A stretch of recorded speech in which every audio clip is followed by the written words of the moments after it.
प्राचीन उज्जैन में बड़े प्रतापी राजा हुए। राजा भर्तरी अपनी तीसरी पत्नी पिंगला पर मोहित थे और वे उस पर अत्यंत विश्वास करते थे। राजा पत्नी मोह में अपने कर्तव्यों को भी भूल गए थे। उस समय उज्जैन में एक तपस्वी गुरु गोरखनाथ का आगमन हुआ। गोरखनाथ राजा के दरबार में पहुँचे। भर्तरी ने गोरखनाथ का उचित आदर सत्कार किया। इससे तपस्वी गुरु अति प्रसन्न हुए। प्रसन्न होकर गोरखनाथ ने राजा को एक फल दिया और कहा कि यह खाने से वह सदैव जवान बने रहेंगे, कभी बुढ़ापा नहीं आएगा, सदैव सुंदरता बनी रहेगी। यह चमत्कारी फल देकर गोरखनाथ वहां से चले गए।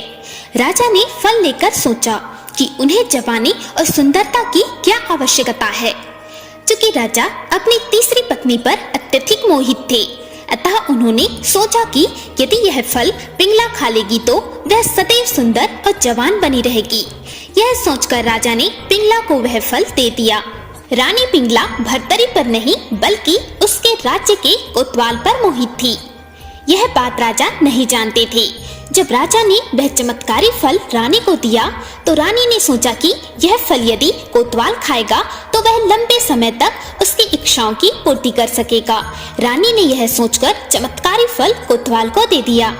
वह कोतवाल एक वैश्या से प्रेम करता था और उसने चमत्कारी फल उसे दे दिया ताकि वैश्या सदैव जवान और सुंदर बनी रहे।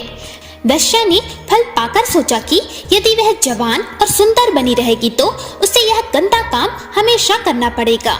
नरक समान जीवन से मुक्ति नहीं मिलेगी। इस फल की सबसे ज्यादा जरूरत हमारे राजा को है।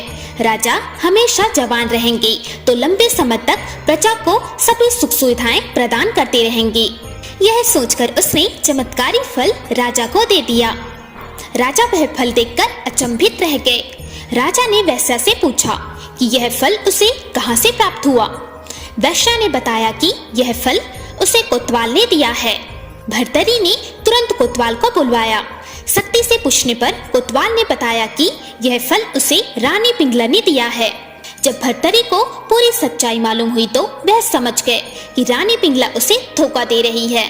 पत्नी के धोखे से भर्तरी के मन में वैराग्य जाग गया और वे अपना संपूर्ण राज्य विक्रमादित्य को सौंपकर उज्जैन की एक गुफा में आ गए। उस गुफा में भर्तरी ने 12 वर्षों तक तपस्या की थी। राजा भर्तरी ने वैराग्य पर ही वैराग्य शतक की रचना की, जो कि काफी प्रसिद्ध है।